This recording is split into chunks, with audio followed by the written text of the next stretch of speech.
assembly, and we're coming out on a Wednesday, and we're going to worship the Lord.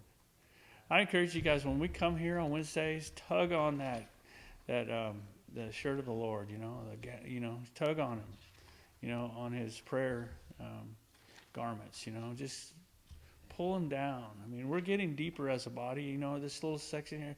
I noticed that the worships, we're starting to get more and more sold out to Christ, and as we as a body do that, he's going to come in more and more. And I'm just saying, when you come here Wednesday, come here with intention on meeting with the Lord and coming into his presence. I mean, this is such a beautiful time.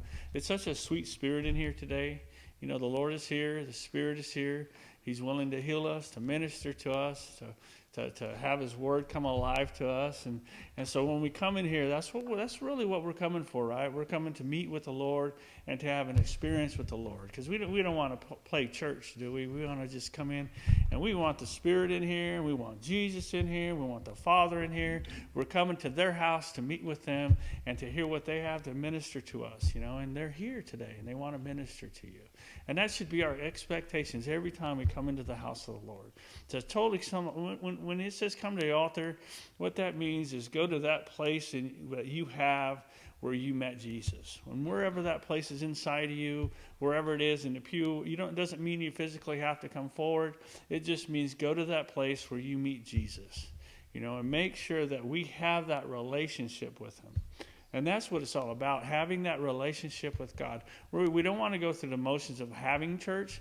We want to go through the motions of having a relationship with the Lord and Lord, King of Kings, who loves us, who died for us, and who has more for us than we can even imagine. Amen?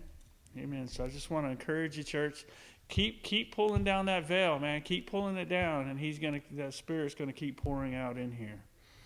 So we had a Jewish holiday, and I want to kind of continue to talk about these Jewish holidays because, when we were born again, we're grafted into that vine, So I want to let's talk a little bit about it. It's called the Feast of Purim. Feast of Purim, and we won't go too far into it, but the Feast of Purim is based in the Book of Esther. And it's a story about Esther. And that book has a lot of end-time ramifications, a lot of end-time implications. So just to give you the story of the book, it's about an Iranian guy that wants to kill all the Jews. That never happens, does it? Still happening today, ain't it? Still happening today. And that's what it's all about. And Esther was a queen. Well, she wasn't always a queen. Her mom and dad died, and her uncle Mordecai adopted her, basically, and raised her. Mordecai was a good guy. And Mordecai took care of her, but Esther was a very beautiful, beautiful woman, young lady. And so the king put away his wife for some reason. She wouldn't come before the court and kind of whatever. So he had a beauty contest. And Esther ended up winning the beauty contest. And throughout this whole book, nobody knew that Esther was a Jewish lady. Nobody knew Mordecai was a Jewish lady. So he was undercover, right? They were undercover. And even in the whole book of Esther, it never even once mentions the word God or talks about God. Everything's undercover, And so we look at this plot as Haman. Haman was this evil Iranian guy who wanted to kill all the Jews. And that was his plan. And it was thwarted because Esther was a Jew who ended up marrying a king who became the queen. And she saved the Jewish people. So this last Monday and Tuesday, all the Jews celebrated Purim. And what do? Their kids dress up in costume, and they go to school that day. That's kind of like their Halloween, but it's not negative costumes, it's positive costumes. So they kind of have their own Halloween in a way.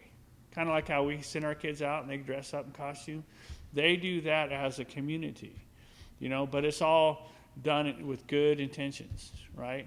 And it's to commemorate the time where the hidden revelation. See, they read the Book of Esther during this time once a year. And it's kind of they read it kind of like the old vaudeville would read it, Every time they say Haman, they go boo. The whole crowd goes boo, boo.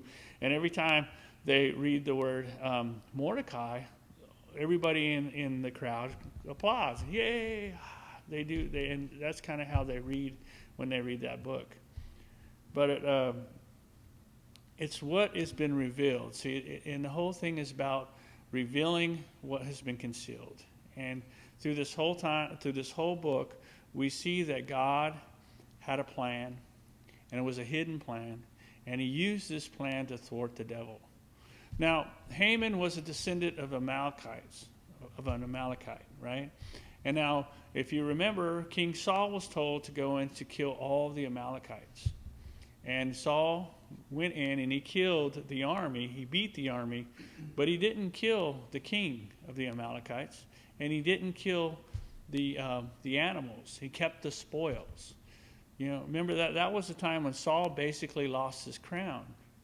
Now, there was a reason why God told him to destroy the Amalekites and all their spoils and everything. And because that he didn't do that, a descendant of the Amalekite was Haman. And Haman came again and was trying to kill the Jews. Now, and because of that, every generation there has been somebody who has tried to kill the Jews. Okay, the Jewish rabbis have proven that Haman and the Amalekites, their descendants go through Nazi Germany. So Hitler was a descendant of the Amalekites. Did he try to kill the Jews? Oh, you bet he did, right? So when we read this book, in chapter 9 in Queen of Esther, Esther says the sons of Haman had 10 sons, right? And his 10 sons were killed. And then the next day, Esther woke up and said, if it pleases the king, why don't we go and hang the 10 sons? And we see that a lot in Esther, is that there's a lot of duplication. And what they're saying is that, you know what, this duplication means it could happen again. It could happen over and over. So this is more implications for the future. So remember I told you about Hitler? In 1946, Hitler had 11 assistants that were tried for communal war crimes. And their sentence was to be hung to death. And that's what Esther told the king to do to Haman's sons, is to hang all 10 of them. But there were 11 of these guys, right? But the night before they were hung, one of them committed suicide in 1946. And so the following day, when they were all being hung, they all got hung one by one by one by one. And the last guy to be hung was drug up there, kicking and screaming. He didn't want to go. He said, Heil Hitler. And then he said, it's time to go see my God. And then the last words he said was Purim Fest 1946 before he was hung. And everybody was aghast. They go, oh my Lord. It says in here that the 10 sons of Haman would be hung. And here we have the 10 assistants of Adolf Hitler being hung, with the very last one saying Purim Fest. So this is how it is. And now we're looking at Iran. Iran is mortal enemies of the Jewish people. And that's what they want to do, is they want to annihilate and kill the Jewish people. So on this day of Purim Fest, this is what the Jews celebrate. They celebrate the time when God used Esther to save the nation, to save the Jews. So I'm just going to blow the horn and commemorate that they saved the Jewish people. And you know what that means? What does that mean for us?